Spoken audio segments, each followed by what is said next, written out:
நெய்வேலியில் முதலாவது அனல் மின் நிலையத்தை முற்றுகையிட்ட ஆயிரக்கணக்கான NLC தொழிலாளர்களை போலீசார் கைது செய்தனர்.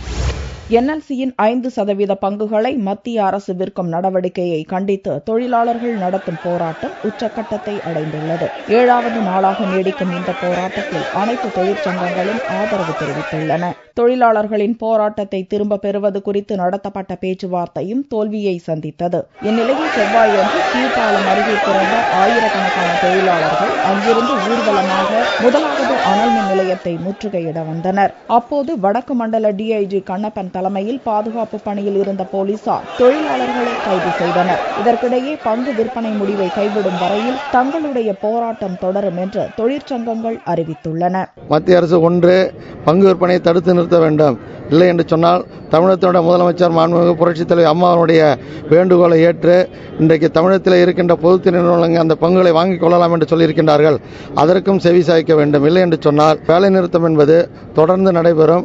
எங்களுடைய கோரிக்கையில் முடிகின்ற வரையில் NLC தொழிலாளர்களின் போராட்டத்தை முன்னிட்டு நெய்வேலியில் 3000க்கும் மேற்பட்ட போலீசார் பாதுகாப்பு பணியில் ஈடுபடுத்தப்பட்டுள்ளனர்.